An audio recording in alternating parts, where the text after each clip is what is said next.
আজ 1 মাস পর কলেজে যাচ্ছি। আম্মুর বকা আর ঝাড়ুর বাড়ি খেয়ে আজ যাচ্ছি, নয়তো আজও যেতাম না। কলেজে 2 দিন ক্লাস করেছিলাম। কলেজে গিয়ে তারপর আর ভালো লাগে না। কলেজে যেতে সারাদিন বন্ধুদের সঙ্গে আড্ডা আর ঘোরাঘুরি করছি। বাংলায় যেটা বলে টোটো কোম্পানির ম্যানেজার। আচ্ছা, আপনাদের পরে সব বলছি। আমি আগে কলেজে গিয়ে নেই, লেট হয়ে গেছে। তারপর দৌড়ে চলে এলাম কলেজে।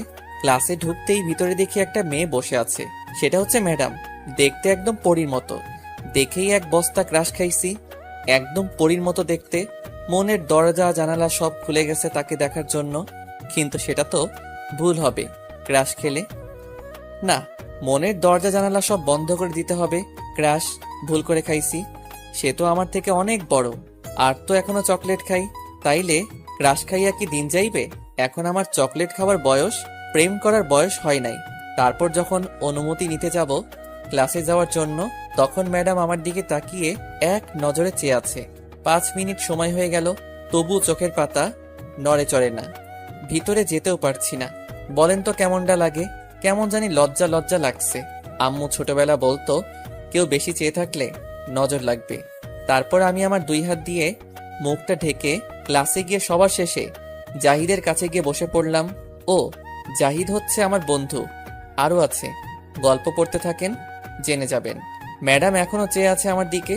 কিছুক্ষণ যাওয়ার পর ম্যাডাম আমায় বলল, ওই ছেলে, তুমি দাঁড়া। জি ম্যাডাম বলেন। তুমি কি এই কলেজের ছাত্র? ম্যাডাম, আমি এই কলেজের ছাত্র। তাহলে এতদিন কলেজে আসো নাই কেন? এমনি ভালো লাগেনি, তাই আসি নাই। তোমার নাম কি? আমার নাম নীরব আহমেদ। আচ্ছা, এখন থেকে প্রতিদিন কলেজে আসবে, আর সবার আগে আমার সাথে দেখা করবে, ঠিক আছে? কেন ম্যাডাম? দেখা করলে কি দেবেন? আমায় চকলেট দিবেন? মনে করো তার থেকে বেশি কিছু দেব। এতদিন পর একজন পেয়েছি মনের মানুষ।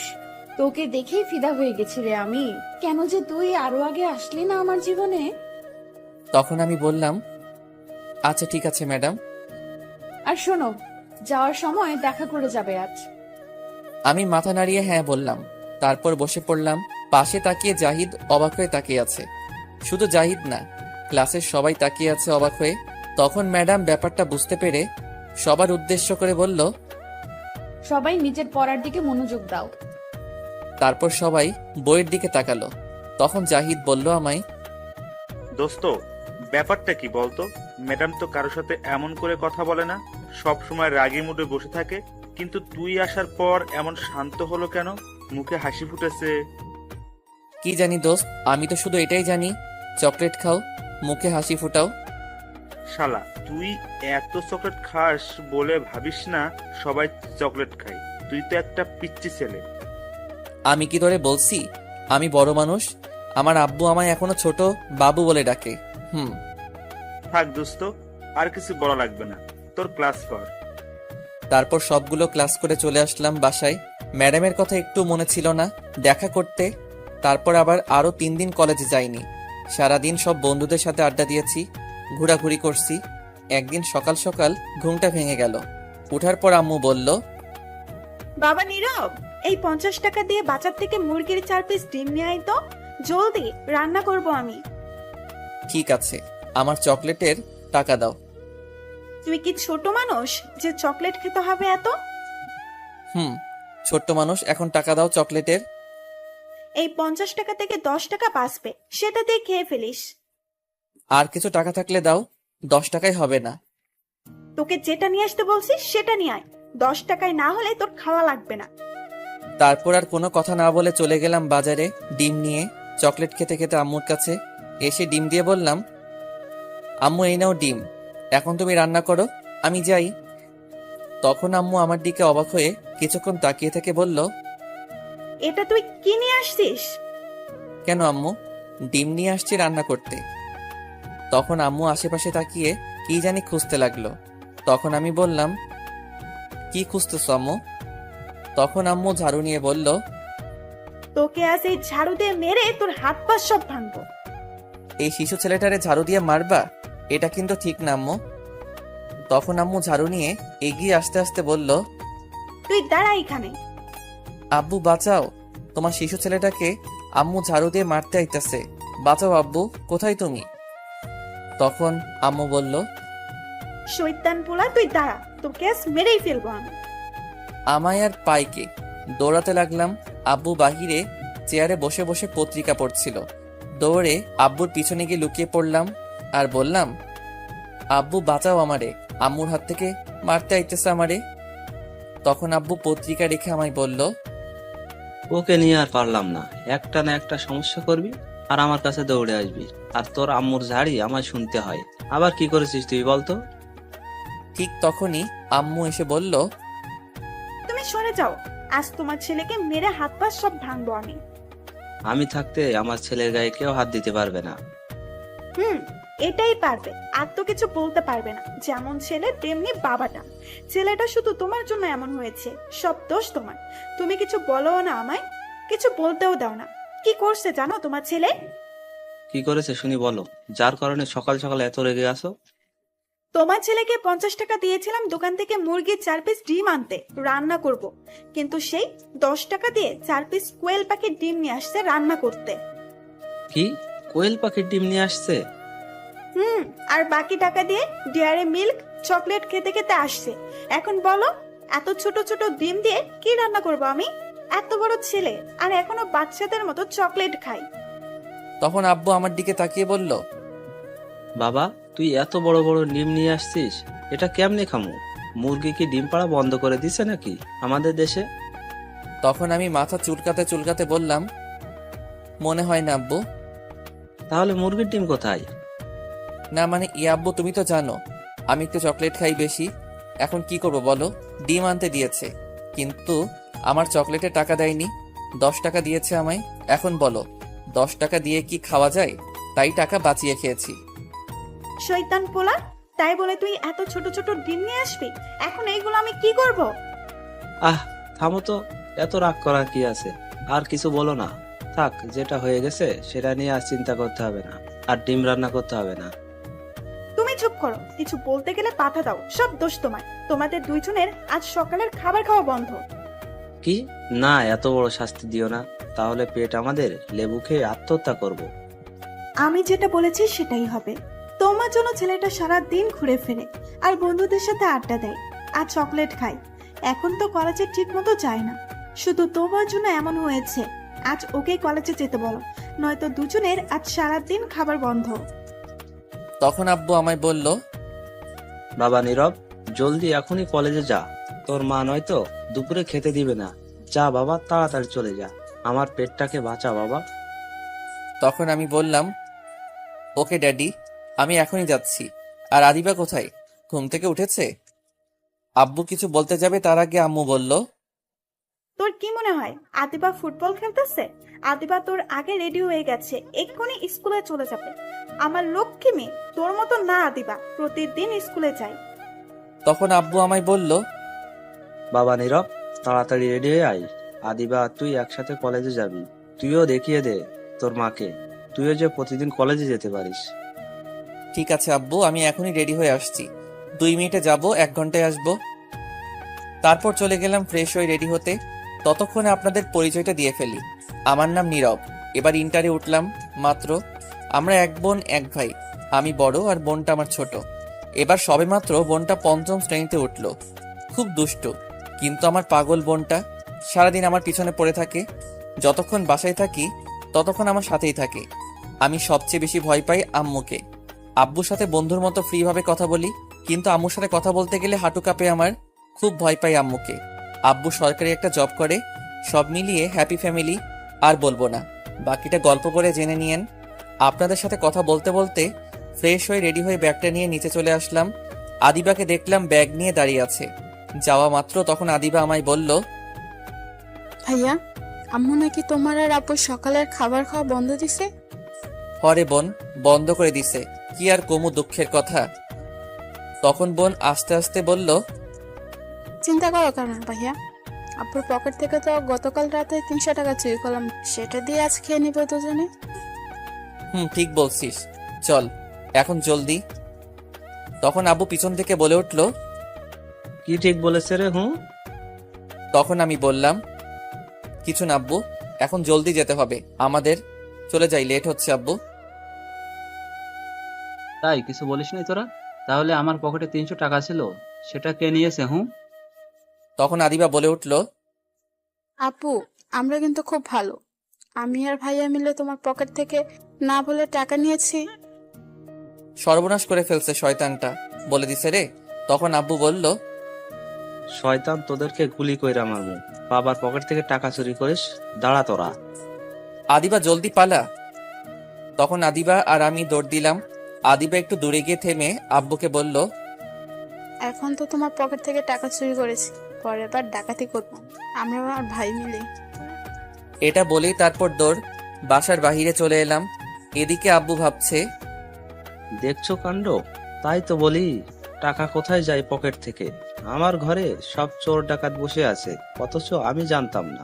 থাক, টাকা নিয়েছে যখন নিয়েছে, কিছু বলবো না। এদিকে আমি আর আদিবা হাঁটতে হাঁটতে চলে আসলাম। আদিবা যে স্কুলে পড়ে আমাদের বাসা থেকে একটু দূরে স্কুলটা। তারপর আদিবাকে 100 টাকা দিয়ে আমি চলে আসব। তখন আদিবা বলল, ভাইয়া, 100 টাকা দিছো কেন? আমায় আরো 50 টাকা দাও। তুই ছোট মানুষ তাই তোকে 100 টাকা দিলাম, আর আমি তোর বড় তাই 200 নিলাম। এটা কিন্তু ঠিক না ভাইয়া, কথা ছিল দুজনের সমান সমান টাকা নিব। কোনটা ঠিক কোনটা বেঠিক তোর বুঝতে হবে না, এটাই ঠিক। এখন যা। আচ্ছা ঠিক আছে, যাচ্ছি। এই নে বিদেশি চকলেট, আমার বান্ধবী আমায় দিয়েছিল, তুই খেয়ে ফেল। ঠিক আছে, জলদি দে চকলেট। এই নে চকলেট। তারপর প্যাকেট খুলে মুখে দেওয়া মাত্র, ওয়াক থু, এটা তো লিপস্টিক। শয়তান, তুই আমার লিপস্টিক খাইয়েছিস। ওয়াক থু, তুই দাঁড়া, তোরে আজ মেরেই ফেলবো। তুই আমায় 50 টাকা কম দিয়েছিস, তাই এই টাকা শোধ নিয়েছি। আমি জানতাম তুই এমন করবি, তাই গতকাল রাত্রে লিপস্টিক পকেট থেকে রেখেছিলাম। এটা বলে আদিবা দৌড়ে চলে গেল। দেখছো কি চালাক, এত বুদ্ধি রাখে কই এই পিচ্চিটাই। তারপর আমিও চলে আসলাম সেখান থেকে। আমি যেই কলেজে পড়ি আদিবার স্কুল থেকে অনেকটা দূরে, গাড়ি দিয়ে যেতে হয়। ভাড়া 15 টাকা নেয়। সিএনজি দিয়ে গেলে হঠাৎ ফোনটা বেজে উঠল। তাকে দেখি জাহিদ কল দিয়েছে। তখন কল রিসিভ করার পর বলল, কিরে দোস্ত, কোথায় তুই এখন? আমি তো কলেজে যাচ্ছি, তুই কোথায়? ওহ, ভালো কাজ করেছিস। আমিও আজ কলেজে আছি, সবাই আছে। আজ এখানে চলে আয়, সোজা ক্লাসে চলে আসিস, পরে আড্ডা দিব। আচ্ছা ঠিক আছে। আর শোন, তোর ম্যাডাম কিন্তু খুব রেগে আছে তোর উপর, এতদিন কলেজে না আসার কারণে। সাবধানে দোস্ত। আমি বুঝি না এমন শিশু ছেলের পিছনে পড়ে আছে কেন এই ম্যাডাম।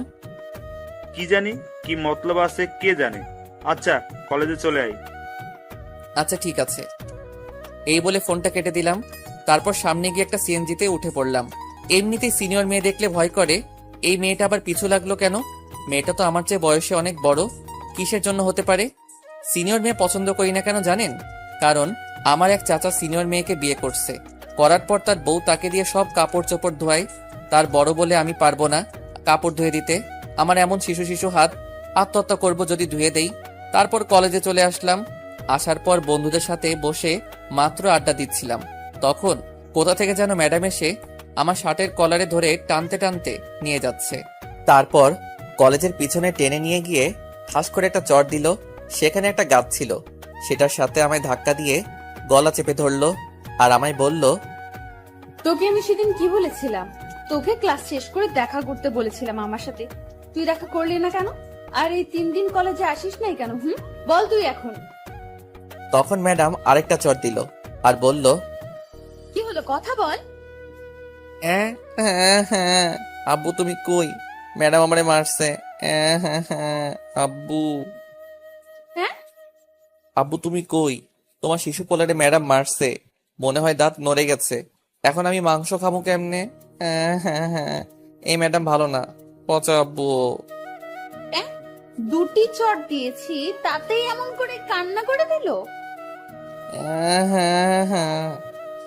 ইস, পুরো বাচ্চাদের মতো কান্না করছে। উফ, কি কিউট লাগছে। আমি তো আবার ক্রাশ খাইছি এই পিচ্চির উপর, তাই তো এত ভালোবেসে ফেলেছি এই পিচ্চিটাকে। এই যা, কেউ কান্না শুনতে আসতে পারে, তাড়াতাড়ি এর কান্না বন্ধ করি এখন। তখন ম্যাডাম আমার মুখ চেপে ধরে বলল, ওই চুপ, কান্না করিস কেন? কান্না বন্ধ কর। তখন ম্যাডাম বলল, প্লিজ কান্না করো না, তুমি তো কত ভালো, প্লিজ কান্না করো না। তখন আমি ম্যাডামের হাতটা মুখ থেকে সরিয়ে বললাম, তাহলে আমায় চর মারছেন কেন? আমার শিশু গালটা অজ্ঞান হয়ে গেছে, আপনার চর খেয়ে দাঁত নড়ে গেছে মনে হয়। এখন আমি মাংস খাবো কি করে? তাহলে তুমি সেদিন দেখা করে গেলে না কেন? 3 দিন কলেজে আসলে না কেন? আমি কলেজে আসবো কি আসবো না তা দিয়ে আপনার কি? আমার অনেক কিছু, কারণ আমার যা আছে সব কেড়ে নিছো, এখন থেকে সব তোমায় দিয়ে দিব। আপনার জিনিস আমি নিব কেন? আপনি তো শাড়ি, ব্লাউজ, সালোয়ার, কামিজ পরেন, তাহলে কি আমিও এগুলো পরবো নাকি? আপনার জিনিস আমি নিব না। হায় রে কপাল, বললাম কি আর বুঝলো কি? এর জন্যই পিচ্চি ছেলের প্রেমে পড়তে হয় না, কিছুই বোঝে না বললে। কিন্তু প্রেমে তো না পড়েও উপায় নাই, এমন কিউট পিচ্চি ছেলের প্রেমে না পড়ে উপায় আছে? তখন ম্যাডাম আবার বলল, কান্না বন্ধ করো, এখন তোমায় একটা কথা বলছি, মন দিয়ে শোনো। তখন আমি কান্না থামিয়ে মাথা নাড়িয়ে হ্যাঁ বললাম। আচ্ছা, তুমি সবচেয়ে বেশি কি পছন্দ করো? চকলেট খেতে পছন্দ করি। কেন? মনে করো চকলেট আছে, কিন্তু খেতে পারছো না, একটু দেখতেও পারছো না, খেতেও পারছো না 3 দিন ধরে, তখন তোমার কেমন লাগবে? তখন আমি এটা শুনে ফিক করে হেসে ফেললাম আর বললাম, কোনো রকম লাগবে না, কারণ আমি আমার ব্যাগের মাঝে সব সময় চকলেট রাখি। এটা শুনে ম্যাডাম আমার বুকে ঘুষি মারতে লাগলো আর বলতে লাগলো, শয়তান বিলাই বান্দর, কিছুই বোঝে না। হ্যাঁ আব্বু তুমি কই? ম্যাডাম আবার মারছে।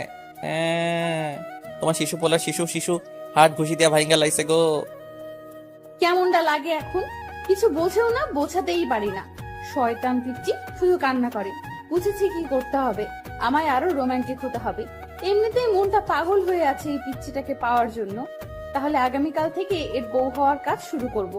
আগে এর সাথে একটু প্রেম করে নেই, তারপর বিয়ে করব। আমি তখন কান্না করতে করতে বললাম, হ্যাঁ আপনি একটু ভালো না, আমি আব্বুর কাছে বিচার দিব। আচ্ছা সরি, এই কান ধরছি, আর তোমায় মারবো না, প্লিজ কান্না করো না। আগামীকাল সকালে তোমায় চকলেট খাওয়াবো আমি। ঠিক আছে, তাহলে মনে করে সকালে চকলেট নিয়ে আসবেন। খুব মনে থাকবে, কিন্তু তোমায় সবার আগে আসতে হবে, তাহলে দিব। আচ্ছা ঠিক আছে, আমি সকালে আসবো। আচ্ছা তাহলে এখন ক্লাসে যাও, আমি আসছি। আর আজ ক্লাস শেষ করে দেখা করতে হবে না, আগামীকালকেই দেখা করতে হবে। আচ্ছা ঠিক আছে। তারপর সেখান থেকে সোজা চলে আসলাম ক্লাসে, গিয়ে জাহিদের পাশে গিয়ে বসলাম। তখন জাহিদ বলল, কিরে ম্যাডাম কি বললো তোকে এতক্ষণ?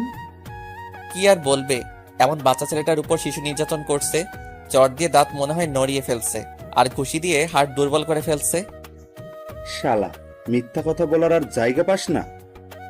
আরে সত্যি কথা বলছি। তখন আমার কথা থামিয়ে জাহিদ বলল, আচ্ছা বিশ্বাস করলাম, তাহলে তুই এখনো আইসিইউতে যাসনি কেন? আমি কিছু বলতে যাব, তখন ম্যাডাম ক্লাসে হাজির। এসে আমার কাছ থেকে খাতা নিয়ে গেল, কিছুক্ষণ পর দিয়ে দিল। তখন আমি খাতা উল্টে লেখা দেখে তো অবাক। তখন জাহিদকে বললাম, দোস্তরে আমার জীবনটা পুরো 100 লেবু যুক্ত ভীমবারের মতো হইয়া গেছে। কাপড় কাচার দিন শুরু, এই শিশু শিশু হাত দিয়ে এখন কাচতে হবে। হ্যাঁ শালা কি উল্টাপাল্টা বলছিস? উল্টা পাল্টা না রে দোস্ত, কইছিলাম জীবনে কোনো সিনিয়র মেয়ের সাথে প্রেম করব না, বিয়েও করব না, যাতে কাপড় ধুয়ে না দিতে হয় চাচার মতো। কিন্তু আল্লাহ মনে হয় আমার কথা শুনে নাই। এই শিশু শিশু হাত দিয়ে কাপড় ধোয়াই ছাড়বো, জীবনটা আমার তেনা তেনা হইয়া যাইব দোস্ত। তাইলে আমার হাত স্যাবলন খেয়ে আত্মহত্যা করব আমি শেষ দোস্ত। হ্যাঁ, তোর কথা কিছুই বুঝতাছি না, একটু বুঝিয়ে বল। ওই দেখ, ওইখানে শয়তানের নানি বসে আছে, দেখছিস? ওটা তো ম্যাডাম, তাইলে শয়তান নানি হলো কি করে? ওরা তুই বুঝবি না। ওই ম্যাডাম আমায় লাভিও লিখছে। এই দেখ আর কি লিখছে, তুমি সূর্য আমি চাঁদ, তুমি গাছ আমি পাতা, তোমায় আমি বিয়ে করব, কে দিবে আমায় আর বাধা? বাধা তো আর দিবে না। কাপড় ধুয়ে ধুয়ে জীবনটা কয়লা হইব দোস্ত, আমায় বাঁচা এই সিনিয়র ম্যাডামের হাত থেকে। উফ, খুব ভালো কাজ করছে দোস্ত। দোয়া করি তোদের বিয়ে যেন তাড়াতাড়ি হয়, জমি একটা খাওয়া দিব তোর বিয়েতে। শালা, আর আমায় কাপড় কাচতে হবে সারা জীবন ধরে, এটার চিন্তায় আমি বাঁচি না। আর তোর জমিয়ে খাওয়া বের করছি আমি। তারপর দিলাম কয়েকটি ঘুষি। আমরা যে ক্লাসে ছিলাম এটা মনে ছিল না। আমাদের এমন অবস্থা দেখে সবাই তাকিয়েছিল। তখন ম্যাডাম এসে বলল, ওই স্টুপিড, এটা বক্সিং করার জায়গা না, এটা ক্লাস, বক্সিং করতে হলে ক্লাসের বাইরে গিয়ে করো। এখন তোমরা দুজন কানে ধরে দাঁড়িয়ে থাকো যতক্ষণ আমি ক্লাস শেষ না হয়ে যায়। এটাই তোমাদের শাস্তি। Sorry madam,